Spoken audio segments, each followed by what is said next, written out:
Good morning, dear students. I trust and hope that you all are fine. So today is another day for you. So in this term 3, I had finished the first prose, divided into 2 segments, Journey by Train, part 1 and part 2, 2 videos we finished. In that prose, you have this grammar. See, I have written on the board, the grammar part is direct and indirect speech.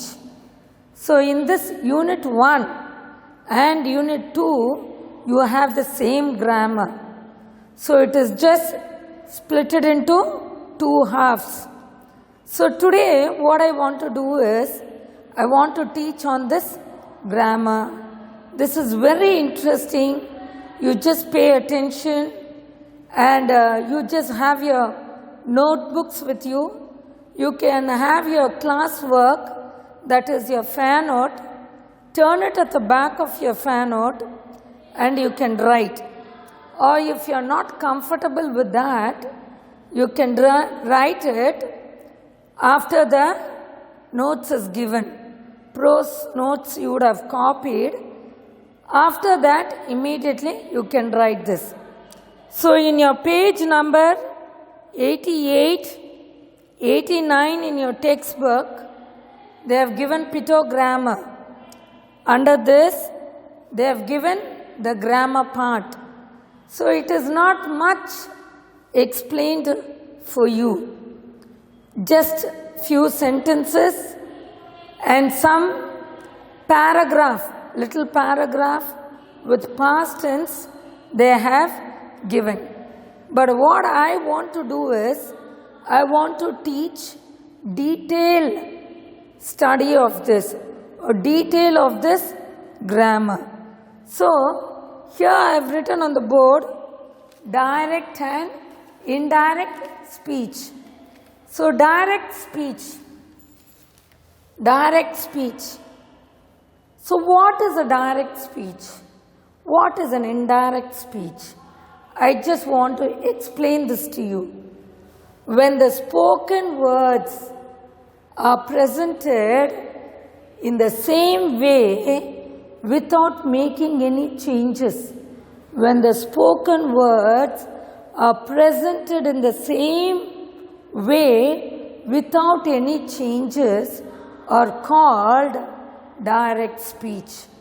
Otherwise, you can say, in another words, the exact words someone said, the exact words, actual words, what was to be said, when it is said, it is a direct speech.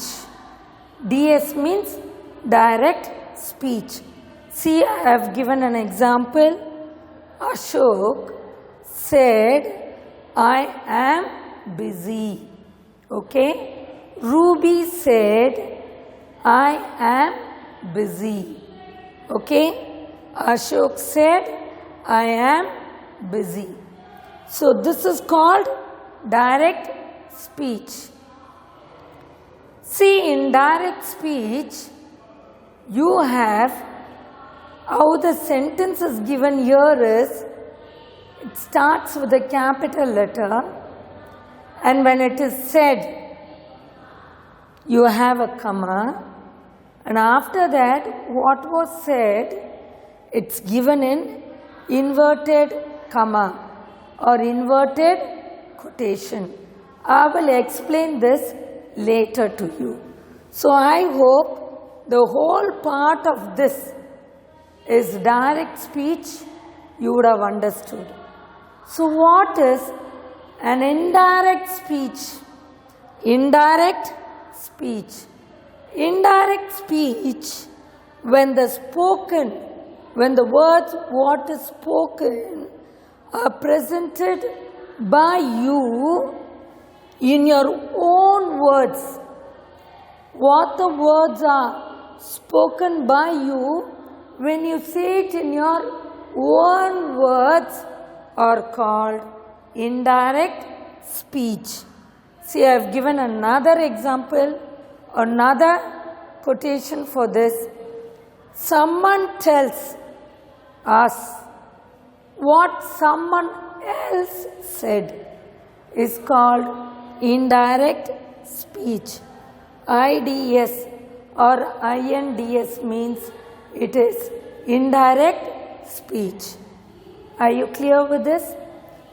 Someone tells us what someone else said. It is called indirect speech. See how I have written? I have given an example. There in a direct speech I had given, Ashok said, I am busy. Here, Ashok said that he was busy. The inverted comma or the quotation, the punctuations are removed. Understand? So I think you are clear with this. In your page number 88 also it is given the actual words spoken by a person. The actual words, what he was wanting to say, those words said by a person is called direct speech. Later, in reported speech, making some changes to the words the speaker originally said. Some changes you are making, children. What was originally said, so that is called indirect speech. For this indirect speech, there is another word also, reported speech. Indirect speech or reported speech. Understand? So I think with this direct and indirect speech, you are clear with this. Okay? So you have under this characteristics of direct speech. Characteristics of direct speech. So here you have some points. You can make them noted. As I said, you can write at the back of your fan note, or else you would have written your prose notes which we had sent 2-3 days back. Okay, that you would have written already in your fan note. Just after that prose, you can write this. Wherever you are comfortable, you can make a note of this and write it in your fan note. If you don't write, it will be very difficult for you. So now, what are the characteristics of direct speech? First one, we place speakers, what the person is saying, words in inverted comma. So inverted commas are like this. See, I had written like this. So this is called inverted commas, or you can say quotation marks. Okay, inverted commas, or you can say quotation marks. Okay, first one. Second one, a comma separates the reported speech from the reporting verb. In a sentence, children, it is divided into two segments, or it is divided into two parts. When you take a sentence, it is divided into two. As you are in 7th standard, 6th standard you would have learnt, other lower classes also you would have learnt. So I just want to tell you how it is divided into two parts and what are they called as. Understand? Very simple and very easy to understand and remember. See, I had written one sentence for you. Raj said, I am hungry. Raj said, I am hungry. So now look at this sentence. Starting with capital letter. Raj said, comma. Can you see this comma? After comma, see, I have started with capital. I am hungry. So now Raj said, comma, what he said, the actual words, that should be in inverted quotations, inverted comma. As I said, see, it is given here. Okay, it is given here, this part. So Raj said, I am hungry. It is given in inverted quotation. So now I am going to divide this. What are reporting verb and what are reported speech? See here, I have made a circle. Raj said. So this part, it is a reporting verb. Said, action. Told, action. Says, action. Something they are saying, something they are doing an action. Raj is doing an action. So Raj said. So it is called reporting verb. So this part, it is a reporting verb. The next part, which is in inverted comma or quotation form. So what he has said, I am hungry. So after you write, after this comma, always you should start with a capital letter. Okay? And this inverted comma, when you open here, where you should end is, after the sentence is over, completed, you have to write full stop if it is a statement, exclamatory sign if it is an exclamation. All that I will tell you later. If it is an interrogative sentence, question mark, you need to write question mark here. After you write all that punctuation, and then you are going to close the quotation. Okay, that is clear. Next, this part, what was said, is called reported speech. So this person, this reporting verb, it is an action here. What was said, so that is called a speech. You say reported speech. Understand? I think you are clear with this. So this part you would have understood. Now you have 3. 1, 2, 3. 3, I will write it on the board for you and you can just make a note of it. 3.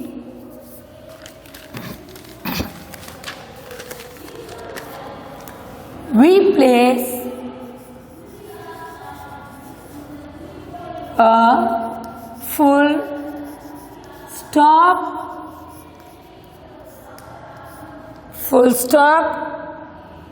question mark,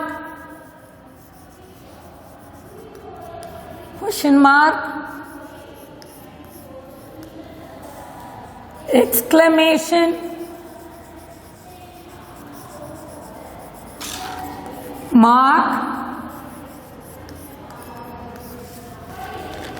At the end of the actual words.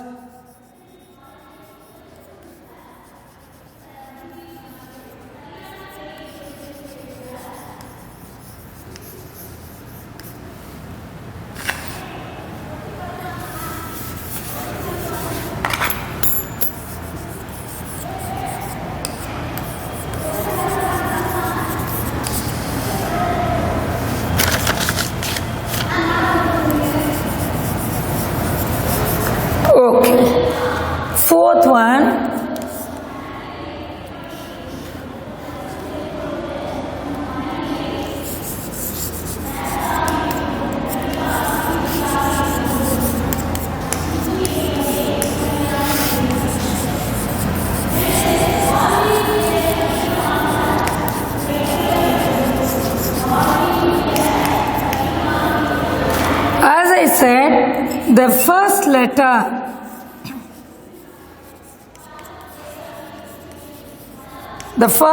of the speaker's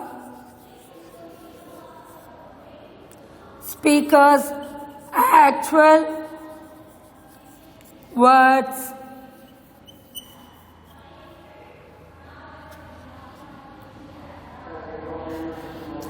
capital. See, I have made a short. So 1, 2 we have seen. Third one, we place a full stop, question mark, exclamation mark. Where you do it is at the end of the speaker's actual words. At the end of this, we place it. Understand? Next, fourth one, the first letter of the speaker's actual words, how it should be in capital letter. Here also it should be in capital letter. All this I had explained here. So this is the characteristics of direct speech. You just make a note of it. Next I will write characteristics of indirect speech.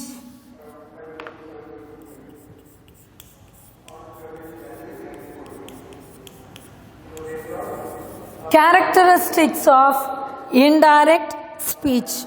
So here we place speaker's actual words in inverted commas. We saw for direct.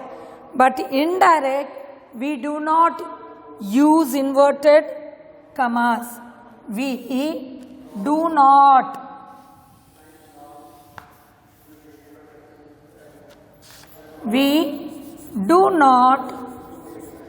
Use inverted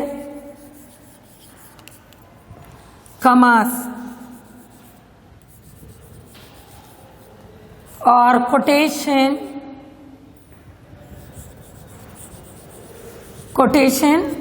marks. Next one, the comma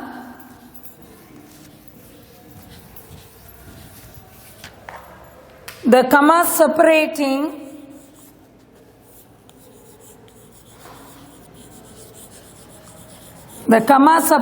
the reported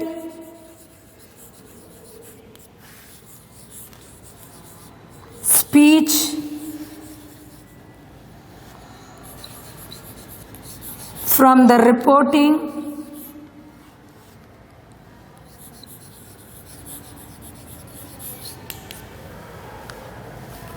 verb is not used. Third one, conjunctions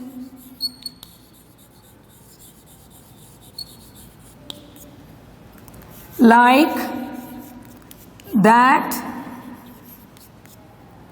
if, whether, to, used.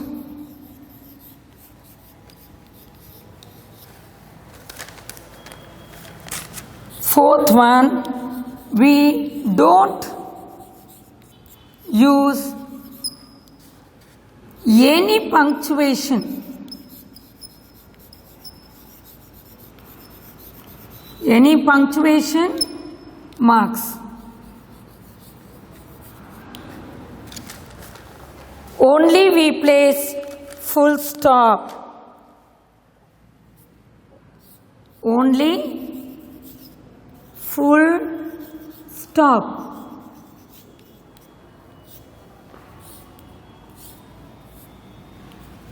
Okay, look at your children. So this will be your fourth one. Characteristics of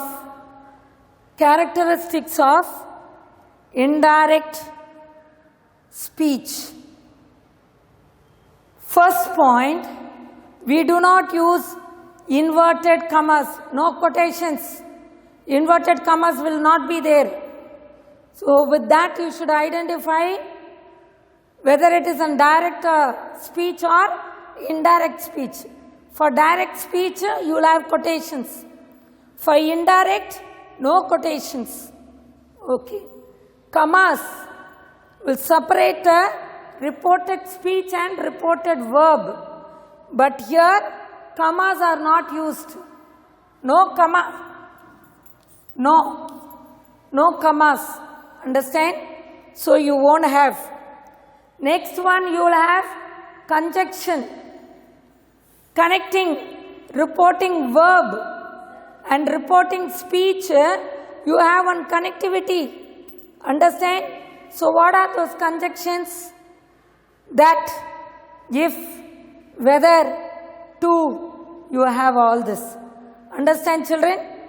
Next one, fourth one you have, we don't use any punctuation mark, exclamation mark, question mark, all this won't be there. You start with a capital letter, end with a full stop. Just one plain sentence, that's all will be there. So these are the characteristics of indirect speech. I think you are very clear with this. So you have, what are the changes? Okay? So this characteristics you saw, and you have some more to see, and I had made it crystal clear for you. Understand? So, first, once again I want to brush up 5 changes. 5 changes. What are the 5 changes? Number 1, remove quotations. Number 2, change wherever the pronouns are needed. Third one, you have, what are the 4 kinds of sentences? Statement, or you say declarative sentence, or you say assertive sentence. Assertive, statement, declarative, all are the same. So, declarative sentence, statement sentence, then you have interrogative sentence, then you have imperative sentence, then you have exclamatory sentence. So, 4 types or 4 kinds of sentences are there. With those sentences only, you will be able to change from direct to indirect. So here I have a statement, you have B, you have interrogative,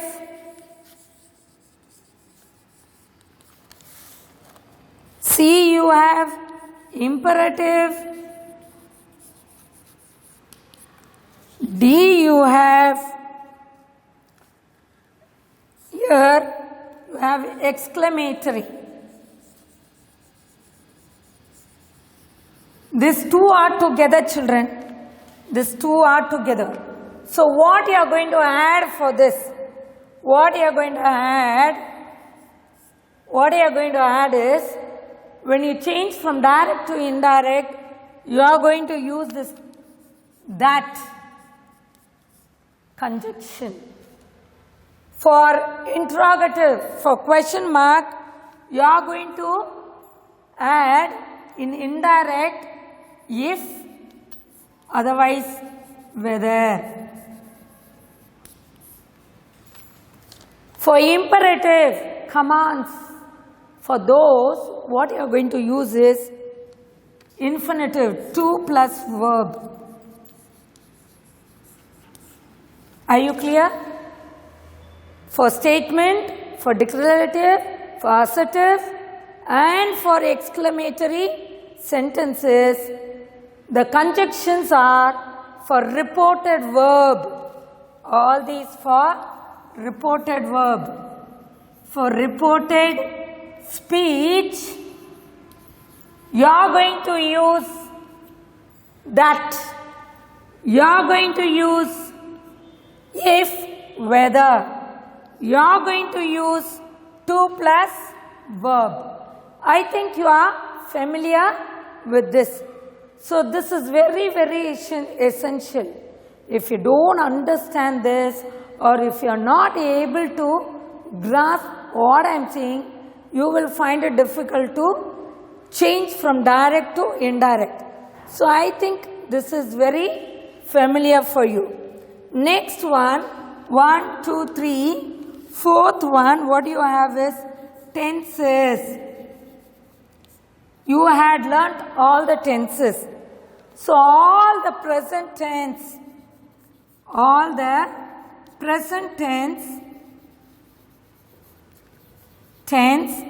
will automatically change into past. Change into past tense.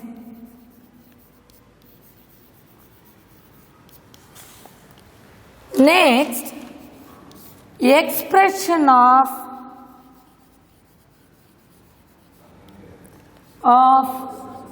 time or place. Okay? So you are going to remove the from direct, when you change from direct to indirect, you are going to remove the quotations. Okay? Next, what you are going to do is, you are going to add pronoun. Okay? Wherever needed, you are going to add pronoun. I will teach you that later. Next, 4 kinds of sentences are there. In that, you are going to change statement. Exclamatory means that, interrogative means if, whether, imperative means to plus verb, or you can say infinitives also you can say. And fourth one, tenses. All the present tense will automatically change into past tense. And you are going to express, what is this? Expression of time. What are the time? Now, then, that, this. You are going to change like that from time or the place you are going to change. So this is, I think you are clear with this. Understand? So now, what I want to do is, you have in the direct and indirect speech, how you are going to change from all the present tense to the past tense. From present tense to the past tense, how you are going to change. Direct speech and indirect speech. Okay. Direct speech and indirect speech.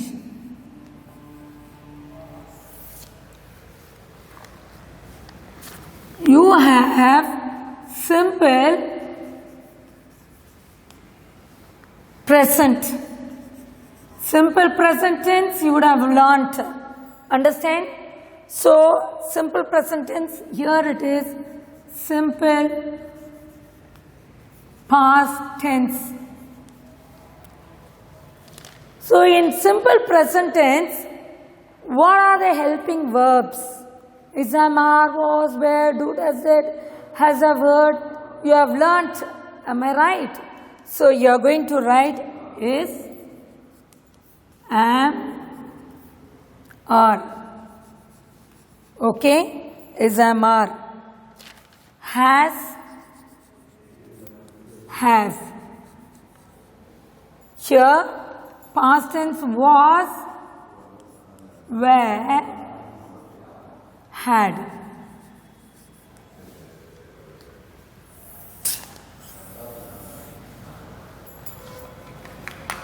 Second one, present continuous, present continuous tense, past continuous, past continuous. So again here is am, are plus verb continuous. Verb which is in continuous tense means verb plus ing. Next one, past tense, was. Where? Was is for singular, where is for plural. Was, where, and verb should be in continuous tense plus verb which is in continuous tense. So I think you are clear with this, children. So this is second part. So third one, present perfect tense, past perfect tense.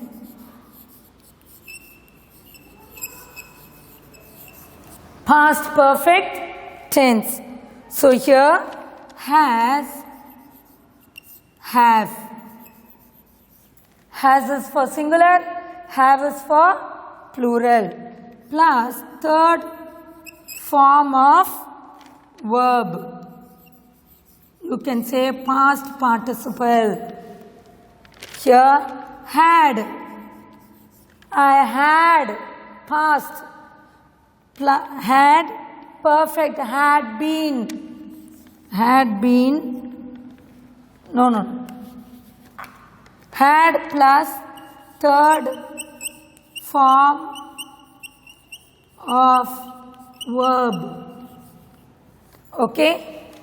Next, I will just rub here. I think you would have copied all this, written them in your notebook.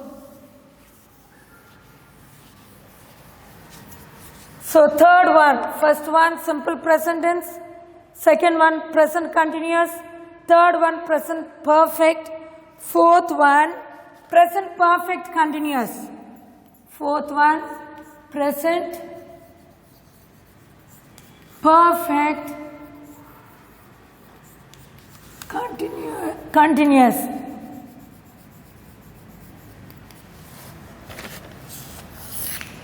So that side you have past perfect continuous.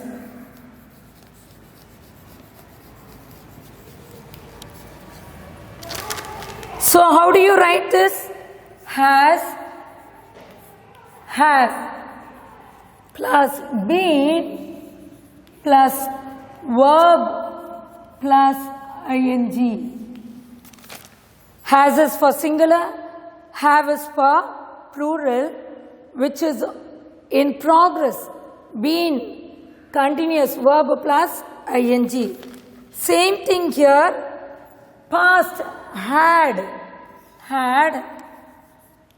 been continuous, verb plus ing. Fifth one,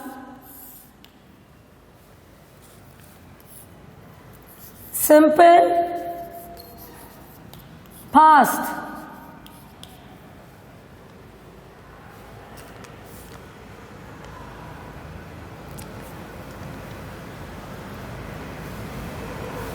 This already I have written this simple past. For that, past perfect. Next you have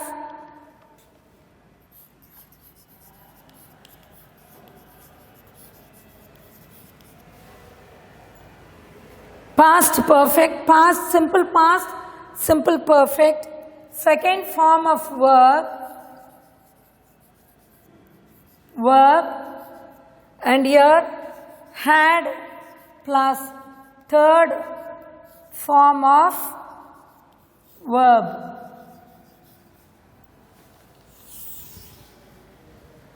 Sixth one you have past continuous,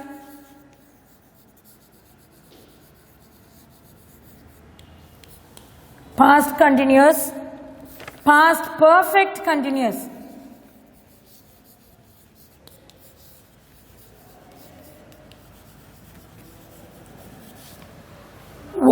Was, were, plus verb plus ing, had been, plus verb plus ing, which is already there. Okay? And what are the modal auxiliary verbs which you can change? Can, could, may, might, will, would, shall, should. All this will change. So these are the ones which is there on the board. You can just see that like tables. You can just memorize them, or you can just study this. Understand? In present tense, what are the things, and in past, what are the things? You can just make a note of it. Understand? So this is in the 5 changes I had told you, no children. The third one, fourth one, where the tenses are there, all the simple present will change into simple past, I said. For that, this is the tabular column. And you have next, fifth one, expression of time and place is given. Understand? That I will write it for you now. You just copy this, what is there on the board. Okay? In the next class, I will just write what is the remaining part. Understand? So with this, I just want to conclude for you today's grammar. The remaining we will conclude, we will just get along with the second class or the next class. Thank you, children.